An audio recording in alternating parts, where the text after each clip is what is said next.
Hello student, कैसे हो आप सब। Welcome to our channel supernova fun and learn. हमने कल अपनी क्लास में एक्सरसाइज 5 के 13 क्वेश्चन सॉल्व किए थे और आज हम करते हैं क्वेश्चन नंबर 14 को सॉल्व। क्वेश्चन नंबर जो 14 है, how many multiples of 4 lie between 10 and 250। यहाँ पर क्वेश्चन हमसे पूछ रहा है कि 10 और 250 के बीच में 4 के कितने मल्टीपल हैं। वो मल्टीपल हमें यहाँ पर फाइंड करने हैं, यानी हमें यहाँ पर n फाइंड करना है। तो यहाँ पर सबसे पहले हम हमारी एपी बनाते हैं। तो जो हमें 10 और 250 के बीच के मल्टीपल फाइंड करने हैं, तो हम ये देखते हैं कि 4 के मल्टीपल कौन कौन से हैं। जो 10 से अधिक है तो 10 हमारा 4 का मल्टीपल नहीं है। तो 10 से आगे जो 12 है, 12 हमारा 4 का मल्टीपल है। तो हमारी जो फर्स्ट टर्म होगी वो 12 हो जाएगी और हमारी एपी बन जाएगी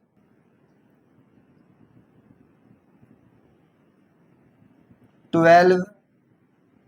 4 के मल्टीपल्स तो 12 4 आपका 16, 20, 24 और जो हमारा लास्ट वैल्यू होगी 4 के मल्टीपल्स की वो होगी 248। यहाँ पर जो फर्स्ट टर्म है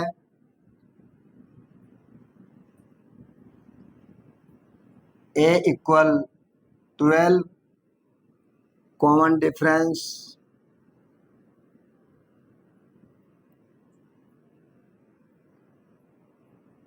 d फाइंड करेंगे और d इक्वल होता है a2 माइनस a1। तो यहाँ पर a2 माइनस a1, d हमारा हो जाएगा a2 जो है वो 16 माइनस 12। तो d जो कॉमन डिफरेंस है वो हमें यहाँ पर 4 फाइंड हुआ और जो हमारा an है वो है 248। यहाँ पर हमें n फाइंड करना है तो हम यहाँ पर फार्मूला यूज करेंगे an equal a plus n minus 1 into D. जो यहाँ पर n की जो वैल्यू है वो है 248। a हमारा 12 प्लस n हमें फाइंड करना है और d जो हमारा है वो है 4। इस 12 को हम यहाँ पर ट्रांसफर करेंगे तो 12 में हमारे प्लस के हैं तो ये हमारे हो जाएंगे माइनस के। तो यहाँ पर 248 माइनस 12 इक्वल, इस 4 को हम यहाँ पर n माइनस 1 से मल्टीप्लाई कर देंगे या फिर हम 4 का इसमें डिवाइड भी कर सकते हैं। तो यहाँ पर 4 को n से मल्टीप्लाई करेंगे तो 4n और माइनस 4। ये इस 12 को हमने इधर ट्रांसफर कर दिया। तो 248 में से जब 12 माइनस होंगे तो यहाँ पर आएंगे 236 और जो ये हमारा कांस्टेंट टर्म है 4 इसका भी ट्रांसफर करेंगे तो ये हमारे हो जाएंगे, इधर शिफ्ट करेंगे जब प्लस के 4 इक्वल 4n। 240 इक्वल 4n तो n इक्वल हो जाएगा 240/4 और n यहाँ पर हमें हो जाएंगे 60। n की जो वैल्यू हमें यहाँ पर प्राप्त हुई वो है 60। तो अब हम लिख देंगे हैंस 60 मल्टीपल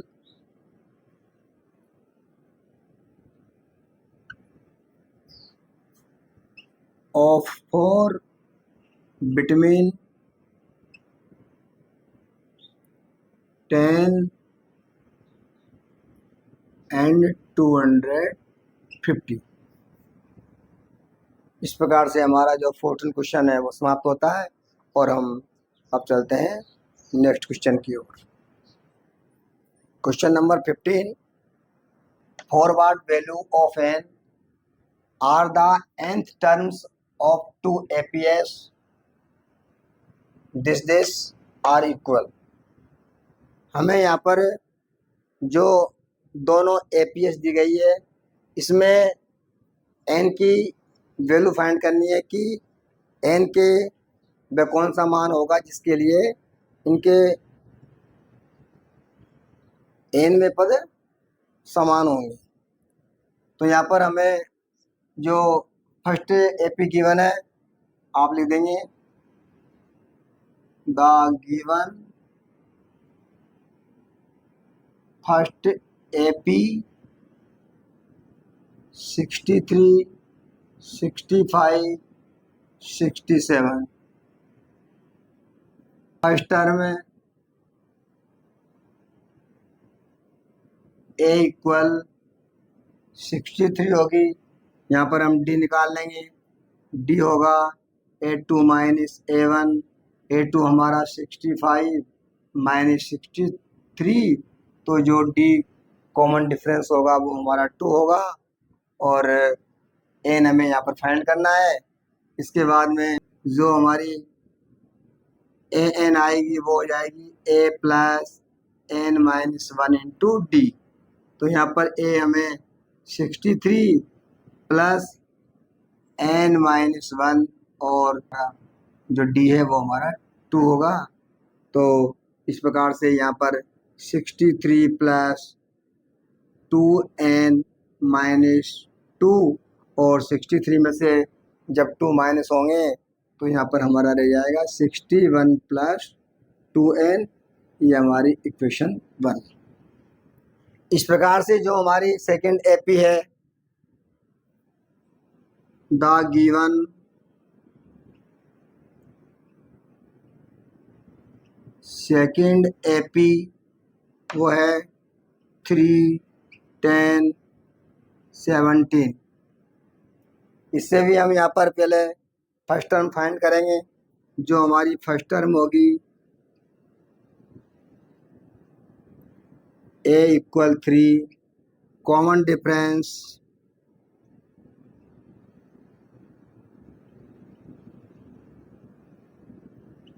डी इक्वल वो यहाँ पर हो जाएगा 10 माइनस 3, 7। यहाँ से हम एन टर्म फाइंड करेंगे तो फार्मूला हो जाएगा a n equal a plus n minus 1 into D.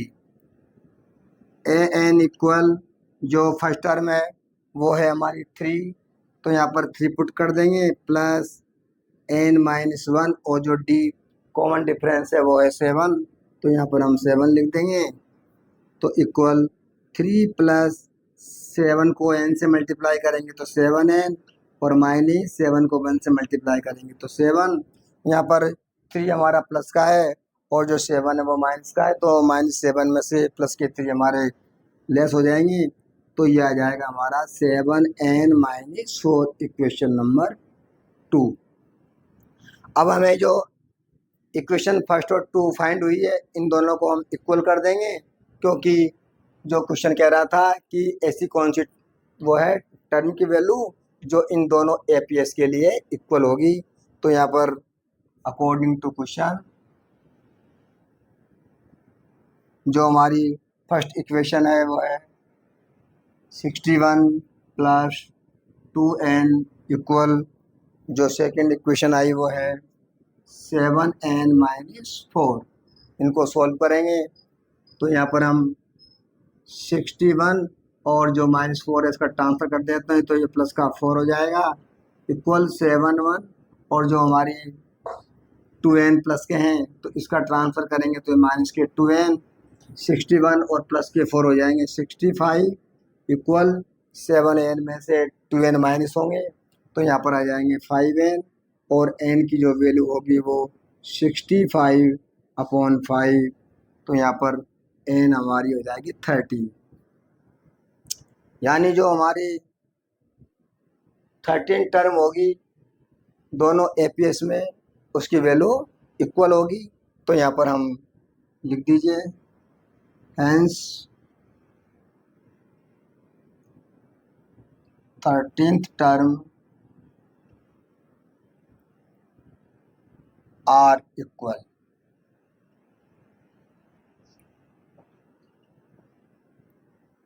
इस प्रकार से हमारा ये जो क्वेश्चन 15 है वो समाप्त होता है। अब हम चलते हैं नेक्स्ट क्वेश्चन की ओर। Question 16, determine the AP whose third term is 16 and the seventh term exceeds the fifth term by 12। यहाँ पर हमें यह गिवन है कि जो हमारी थर्ड टर्म है वो हमें 16 है और सेवन्थ जो टर्म है वो फिफ्थ टर्म से 12 अधिक है। तो इस प्रकार से हम यहाँ पर इक्वेशन बनाएंगे। तो यहाँ पर हमें थर्ड टर्म गिवन है, तो जो A3 हमारी थर्ड टर्म है तो A3 इक्वल होता है A प्लस 2D इक्वल 16। ये हमारी इक्वेशन 1 हो जाएगी। और जो इक्वेशन 2 होगी वो कह रहा है कि सेवन्थ जो टर्म है वो फिफ्थ टर्म से 12 अधिक है। तो यहाँ पर जो सेवन्थ जो टर्म है वो फिफ्थ जो टर्म है इससे 12 अधिक है। सेवन्थ टर्म फिफ्थ टर्म से 12 अधिक है। तो यहाँ पर इसको सोल्व करेंगे तो A7 minus A5 equal 12। A7 equal होता है A प्लस 6D और minus A5 equal A plus 4D equal हमारा हो जाएगा 12। जब हम इसको सॉल्व करेंगे तो A प्लस 6D और माइनस का A हो जाएगा और ये माइनस प्लस हमारा माइनस के 4D इक्वल 12। प्लस के A और ये माइनस के A दोनों कैंसिल हो जाएंगे तो ये A से A कैंसिल हो गया। और जब प्लस के 6D में से 4D माइनस होंगे तो यहाँ बच जाएगा हमारा प्लस के 2D इक्वल 12 और D इक्वल 12/2। तो जो हमारा D हमें फाइंड हुआ, जो कॉमन डिफरेंस फाइंड हुआ वो हमें 6 फाइंड हुआ। अब जो D की वैल्यू हम इक्वेशन नंबर 1 में पुट कर देंगे तो हमें A की वैल्यू फाइंड हो जाएगी। तो हमारी जो इक्वेशन नंबर फर्स्ट है वो है A3 equal A plus 2D equal 16। यहाँ पर A की जगह A फाइंड करना है तो A की जगह A आ जाएगा प्लस 2 मल्टीप्लाई D की वैल्यू 6 इक्वल 16। तो A प्लस 2 को जब 6 से मल्टीप्लाई करेंगे तो ये हो जाएगा 12 इक्वल 16। और यहाँ पर हम 12 का ट्रांसफर करेंगे तो 12 हमारे माइनस के हो जाएंगे। तो A इक्वल हो जाएगा 16 माइनस 12 और A की वैल्यू हो जाएगी 4। इस प्रकार से हमें जो फर्स्ट टर्म फाइंड हुई, first term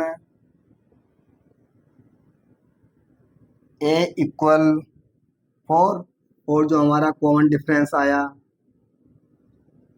common difference D equal 6। अब हम यहाँ पर AP बनाएंगे तो हमारी AP हो जाएगी AP इक्वल AP की जो फर्स्ट टर्म है वो है 4 और जो सेकंड टर्म होगी वो 4 प्लस 6 यानी कि 10 होगी और 10 प्लस 6 यहाँ पर 16 और 16 प्लस 6 हो जाएगी तो हो जाएगी 22। इस प्रकार से हमारी यहाँ पर AP बन जाएगी। Hence the given AP is 4 10 16। इस प्रकार से हमारा क्वेश्चन जो 16 वो समाप्त होता है। अब चलते हैं नेक्स्ट क्वेश्चन की ओर। 17 find the 20 term from the last term of the AP 3 8 13 253। यहाँ पर क्वेश्चन ये कह रहा है कि जो हमें AP गिवन है इसकी लास्ट टर्म से हमें 20वीं टर्म यहाँ पर फाइंड करनी है। Last term of the AP जो ये हमारी, अब हम क्या करेंगे, जो हमें AP गिवन है इसको हम रिवर्स कर लेंगे, इसका यहाँ पर उल्टा कर लेंगे। जो हमारी लास्ट टर्म होगी वो हमारी यहाँ पर फर्स्ट टर्म हो जाएगी। तो यहाँ पर हम AP जो लिख देंगे, सबसे पहले solution the given AP is 3 8 13 और ये 253। ये जो एपी है वो हमें गिवन है, लेकिन यहाँ पर जो क्वेश्चन कह रहा है कि लास्ट टर्म से हमको 20 टर्म फाइंड करनी है, तो हम क्या करेंगे, जो हमारी लास्ट टर्म इसको हम फर्स्ट टर्म मान लेंगे, तो हमारी जो एपी हो जाएगी वो हो जाएगी जो 253 है वो हमारी यहाँ पर फर्स्ट टर्म हो जाएगी, और इसके बाद में यहाँ पर हमारी ये 13 और ये 8 हो जाएगी और ये 3 हो जाएगी यहाँ पर हमारी। अब देखिए इस एपी में जो फर्स्ट टर्म है ए इक्वल वो है 253। यहाँ पर हम जब फाइंड करेंगे तो वो होगा यहाँ पर 8 माइनस 13, तो 8 माइनस 13 वो हमारा दिया जाएगा -5, और जो हमारा इसमें एन होगा वो है हमारा 20। तो फार्मूला हम यहाँ पर लगा देंगे a n equal a plus n minus 1 into d, और इस फार्मूले में जो हमारी वैल्यू है उसको हम पुट कर देंगे। तो यहाँ पर A20 इक्वल ए जो फर्स्ट टर्म है वो है 253 प्लस एन 20 माइनस 1 मल्टीप्लाई जो डी है कॉमन डिफरेंस वो है हमारा -5।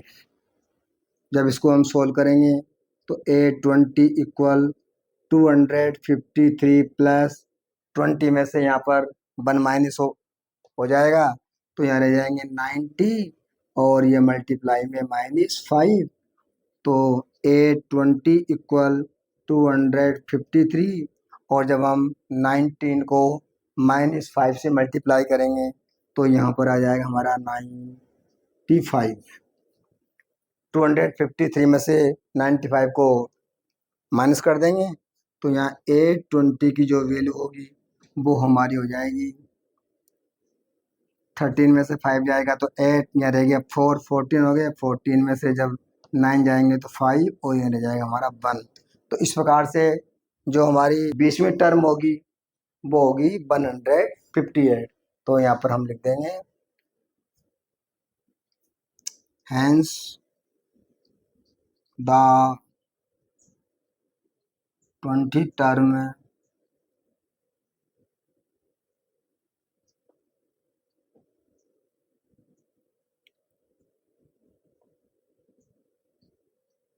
from the last term of the given AP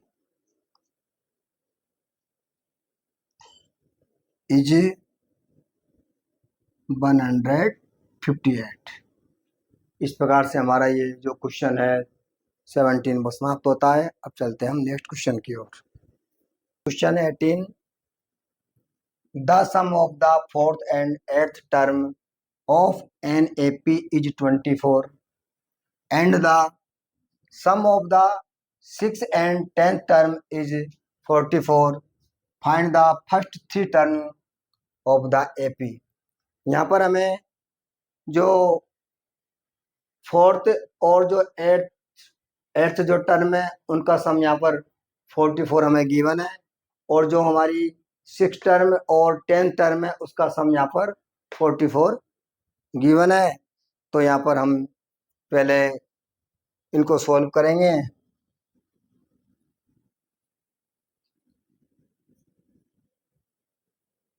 according to question जो फोर्थ टर्म है और जो हमारी एट्थ टर्म है उनका सम यहाँ पर 24 हमें गिवन है। जो फोर्थ टर्म होगी वो हो जाएगी A प्लस 3D और प्लस जो एट्थ टर्म होगी वो होगी A प्लस 7D इक्वल 24। यहाँ पर जो दोनों A है वो हमारे प्लस के हैं, तो ये हो जाएंगे हमारे 2A plus 3D plus 7D 10D equal यहाँ पर 24, और इन दोनों में हम 2 कॉमन ले लेंगे तो यहाँ आ जाएगा A प्लस 5D इक्वल 24, और a प्लस 5d इक्वल 24, और जो 2 मल्टीप्लाई है इसका डिवाइड हो जाएगा, तो यहाँ पर a प्लस 5d इक्वल 12, ये हमारी आ जाएगी इक्वेशन नंबर फर्स्ट। अब हम इसी तरह इक्वेशन सेकंड बनाएंगे। तो यहाँ पर जो गिवन है वो है कि जो 6 टर्म और जो टेंथ टर्म है इनका सम यहाँ पर 44 है। तो according to question a6 plus a10 equal, इन दोनों का जो सम है वो है 44। जो a6 टर्म यहाँ पर जो a6 ap है वो है a प्लस 5d, और प्लस जो हमारी a10 होगा वो a प्लस 9d इक्वल 44। यहाँ पर a और a हमारा हो जाएगा 2a plus 5d plus 9d, ये हो जाएगा हमारा 14d इक्वल 44। यहाँ पर हम 2 कॉमन ले लेंगे, तो यहाँ हमारा रह जाएगा a प्लस, जब 14 में 2 से डिवाइड करेंगे तो यहाँ जाएगा 7d इक्वल 44, और a प्लस 7d इक्वल 44 को 2 से डिवाइड करेंगे तो यहाँ जाएगा 22, ये हमारी हो जाएगी इक्वेशन नंबर 2। अब इक्वेशन नंबर 1 और इक्वेशन नंबर 2 से हम यहाँ पर a और d की वैल्यू फाइंड करेंगे। तो हमारी जो इक्वेशन नंबर 1 है वो है a प्लस 5d इक्वल 12, ये हमारी इक्वेशन नंबर 1, और a plus 7d equal 22 equation number 2। यहाँ पर जब इनको हम सब्ट्रैक्ट करेंगे तो नीचे वाली इक्वेशन के साइन चेंज हो जाएंगे, ये माइनस और ये प्लस का माइनस, ये 22 प्लस के हैं तो माइनस को हो जाएंगे। यहाँ पर ए से हमारा कैंसिल हो जाएगा, और माइनस के 7d में से जो ये प्लस के 5d है तो यहाँ पर हमारे रह जाएंगे माइनस के 2d इक्वल 12 प्लस के हैं और 22 माइनस के हैं। तो हमारी जो यहाँ पर बड़ी नंबर है वो है प्लस माइनस की, तो यहाँ वो हो जाएंगे माइनस के 10। तो d इक्वल -10 अपॉन -2, और जो d की जो वैल्यू आएगी वो आ जाएगी हमारी 5, यानी कॉमन डिफरेंस यहाँ पर हमारा d जो में फाइंड हुआ वो 5। और अब हम d की वैल्यू को इक्वेशन नंबर 1 में रख देंगे तो हमारे पास a की वैल्यू आ जाएगी। Put the value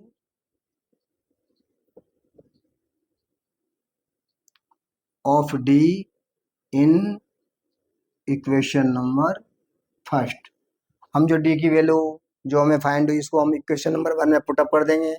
equation number 1 है a प्लस 5d इक्वल 12, तो यहाँ पर a प्लस 5 मल्टीप्लाई d की जगह हमारा कॉमन डिफरेंस 5 है, तो यहाँ 5 इक्वल 12, तो a प्लस 5 मल्टीप्लाई 5 करेंगे तो 25 इक्वल 12, और 25 को हम दूसरी तरफ शिफ्ट करेंगे तो ये माइनस का हो जाएगा, तो यहाँ पर हो जाएगा a इक्वल 12 माइनस 25, और a इक्वल यहाँ पर रह जाएंगे माइनस के 13। इस प्रकार से यहाँ पर हमारी a की वैल्यू -13, और जो हमारा d हमें फाइंड हुआ वो है 5। यहाँ पर क्वेश्चन कह रहा है कि find the first 3 term of the AP।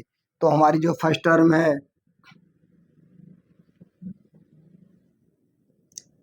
A1 वो हमारी जो -13, और जो सेकंड टर्म होगी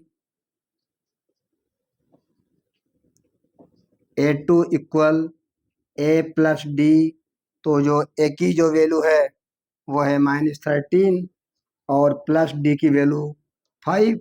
तो यहाँ पर हमारी जो सेकंड टर्म आएगी -13 में से जो प्लस के 5 यहाँ पर माइनस हो जाएंगे, तो यहाँ बच जाएगा माइनस के 8। और जो थर्ड टर्म होगी A3 equal a plus 2d, a की वैल्यू -13 प्लस 2 मल्टीप्लाई 5, तो ये हो जाएगा -13 प्लस 10, तो यहाँ आ जाएगा माइनस के 3। इस प्रकार से जो हमारी हमें 3 टर्म फाइंड हुई -13, -8 और -3। यहाँ पर हम लिख देंगे hence first three term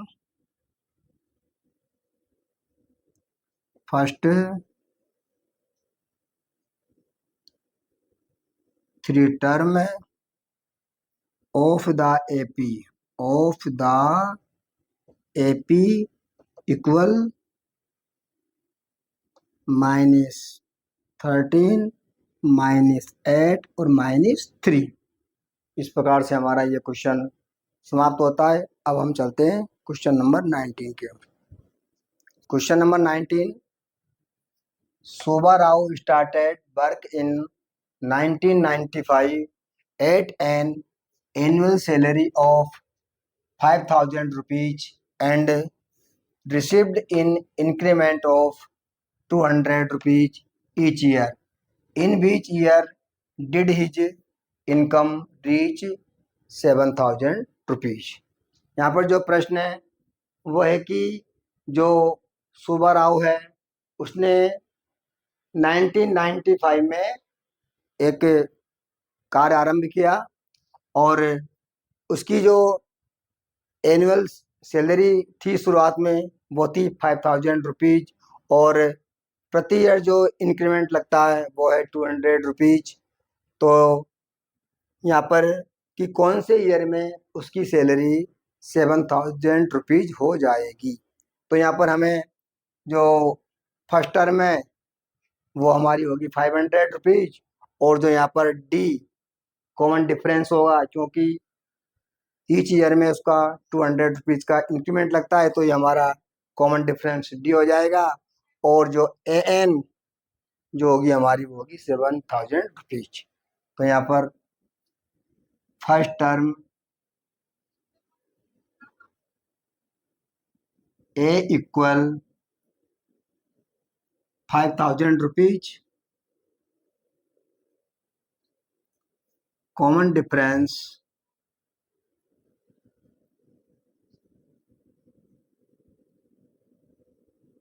D equal 200 rupees और जो हमारा ए एन होगा वो हो जाएगा 7,000 रुपीज। तो यहाँ पर हम एन की वैल्यू हमें फाइंड करनी है। तो यहाँ पर a n equal a plus n minus 1 into d. A n जो है हमारी वो है 7,000 equal a first term plus n यहाँ पर फाइंड करनी है एन माइनस 1 और जो डी हमारा कॉमन डिफरेंस है वो है यहाँ पर 200। इसको सोल्व करेंगे तो यहाँ पर जो 5,000 है इसका हम ट्रांसफर करेंगे तो ये हमारे हो जाएंगे माइनस के 7,000 माइनस 5,000 इक्वल 200 को n से मल्टीप्लाई करेंगे तो हो जाएगा 200 n माइनस 200 को 1 से मल्टीप्लाई करेंगे तो 200।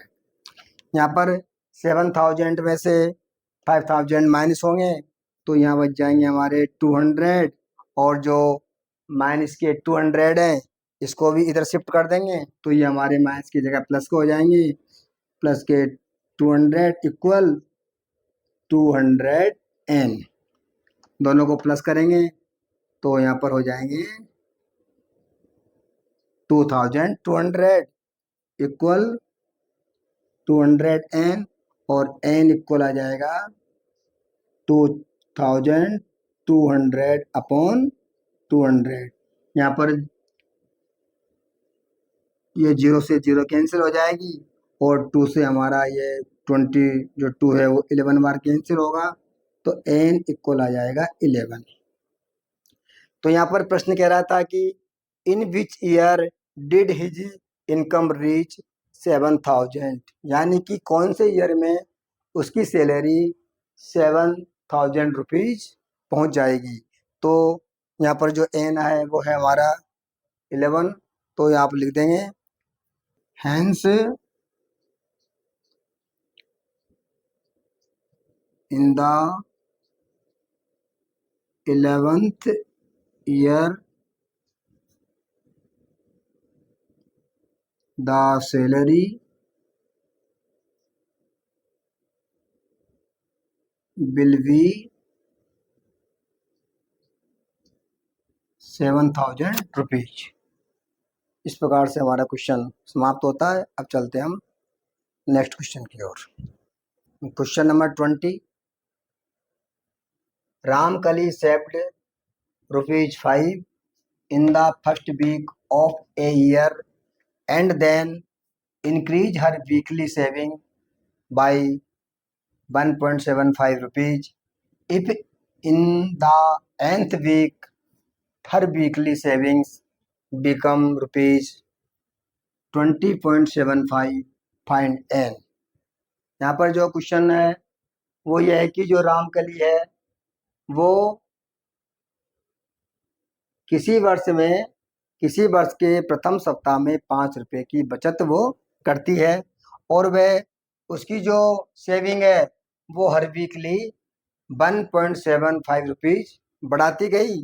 तो यहाँ पर हमें फाइंड करना है कि वो कौन सा सप्ताह होगा जिसमें उसकी जो सेविंग है वो 20.75 रुपीज होगी। यहाँ पर हमें एन फाइंड करना है। तो यहाँ पर जो हमारी फर्स्ट टर्म है वो है 5 रुपीज और जो हमारी इसकी जो इंक्रीज है सेविंग इंक्रीज होती गई वो है 1.75। तो ये डी कॉमन डिफरेंस हो जाएगा और ये 20.75 वो हमारा ए एन होगा। तो यहाँ पर आप लिख दीजिए सॉल्यूशन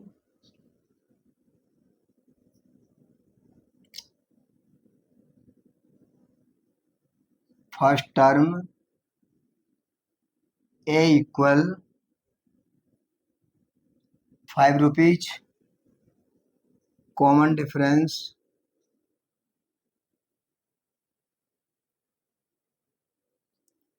डी इक्वल 1.75 और जो हमारी ए एन है वो हो जाएगी 20.75 रुपीज। तो यहाँ पर formula a n equal a plus n minus 1 into d. यहाँ पर हमें एन फाइंड करना है तो हम इस फार्मूले में वैल्यू पुट कर देंगे। तो जो ए एन है वो हो जाएगी 20.75 इक्वल ए फर्स्ट टर्म यहाँ पर 5 प्लस एन हमें फाइंड करना है और जो कॉमन डिफरेंस है वो हमारा 1.75। इस 5 को दूसरी तरफ शिफ्ट करेंगे तो माइनस का हो जाएगा। तो 20.75 माइनस 5 इक्वल 1.75 है इसको n से मल्टीप्लाई करेंगे तो 1.75 n माइनस 1.75 को 1 से मल्टीप्लाई करेंगे तो माइनस के 1.75।